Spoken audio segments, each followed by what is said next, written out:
It's the Monday Morning Show. Today is August 15th, 2018. I'm Ken LaSalle from kenlasalle.com, and I have just a few things on my mind today.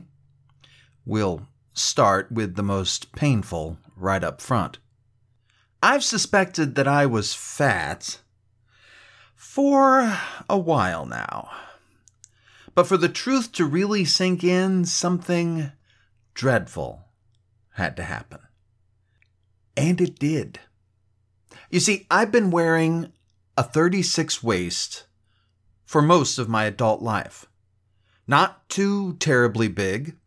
The 36 waist is kind of like the warning card of men's clothing sizes. Past this point, you've probably eaten too much, way too much. Stop. Now. The 36 waist is the official, but he couldn't have had a heart attack, he wasn't that fat, size for men's clothing. Put on a pair of 36 waist pants and you'll have scrawny men and morbidly obese men both thinking you suck. And I was a 36 waist for many years. It was one of the few things I could not be freaking out about. At least, not at the present moment, or whatever. Anyway, where was I? Oh, right, the dreadful thing. So, the way it happened was that for the past few years, I've been noticing that the size of men's clothing has been shrinking. They've been designing men's clothing for a trimmer figure. So, 36 waist pants have had a lot less room in them. I mean, they did 2 years ago. Now I'm lucky if I can put them on. Seriously, they're forcing me into the shady, rundown, yes, I'll say it, ghetto. The ghetto of the 38 waist. And that's wrong. That's just wrong. I'm not a 38 waist. I can't be. I've always worn 36. I have to be a 36. And it was only the other night that it dawned on me that maybe it's not the designers who are doing this. You know? Because the only scrap of evidence to the contrary is the fact that I've always worn a 36 waist. Which is like saying you didn't steal those delicious Cinnabons that tasted so good. Oh God, now why am I talking about Cinnabons? That's not helping my case. So, yeah, anyway, I'm fat, and I really want a Cinnabon. Hey, Cinnabon, I'm looking for a new corporate sponsor, and I promise I will eat your products on air, on anyone's air, at any time. Please.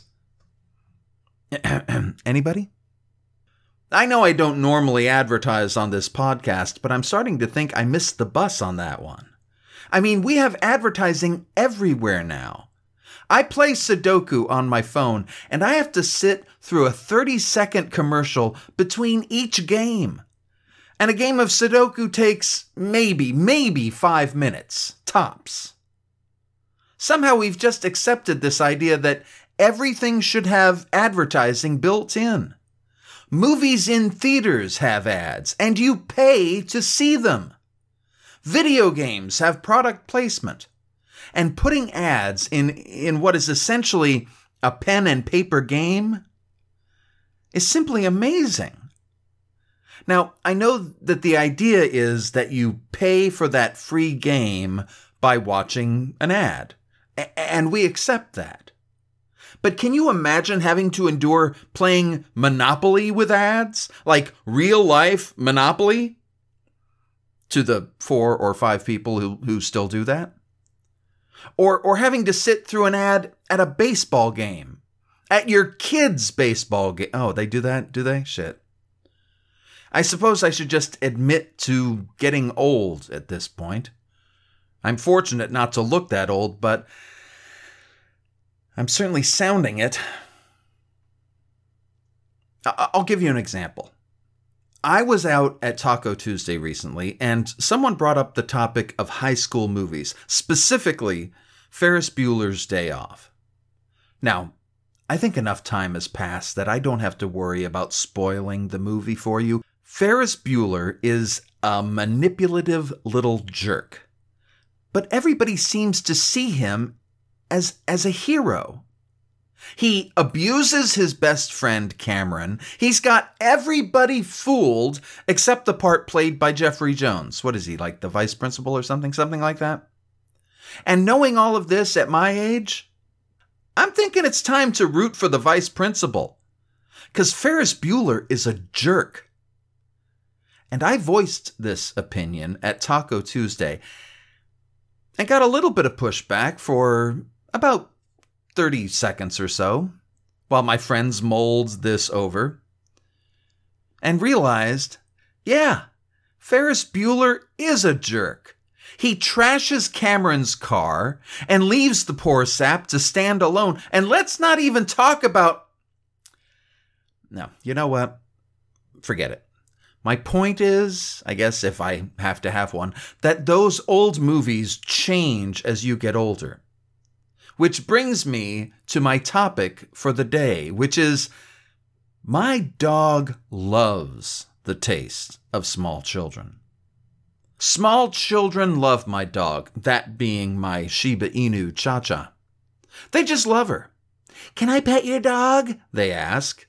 And not wanting to be the neighborhood jerk, I let them.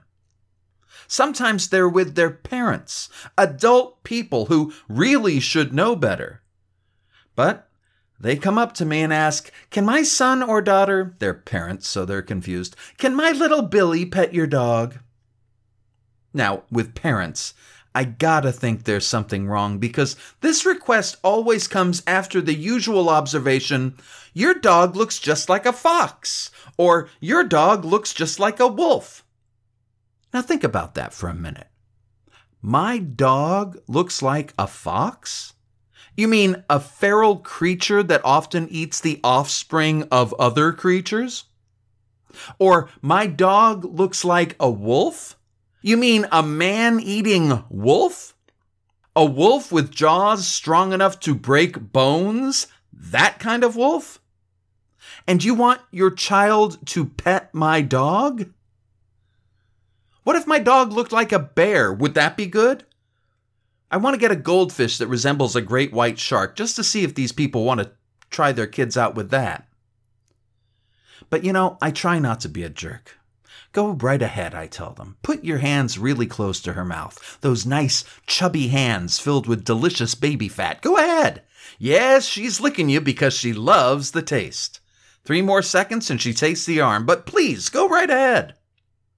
And as I'm thinking about this, another thought is crossing my mind, which is how I am one slight little nip away from a lawsuit that could cost me my house.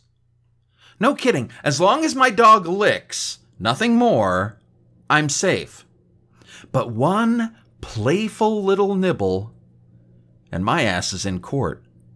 People will sue you for looking at them wrong. You better believe they got their attorney's number on their phone and they're ready to hit that button. And the strangest part of it is we have plenty of kids. We could send our dogs out at night to hunt down the weakest child in the neighborhood. There are nearly 8 billion people on the planet. We can spare a few. But just watch out if your dog growls at them or something, because then those kids are precious and the future of our species depends on them. What's a guy to do? Maybe eat a Cinnabon. Anyway, those are just a few of my thoughts. I have to head out for something. Where's the Cinnabon? Until next time, be good to yourself, be kind to others, and let's make this world a better place.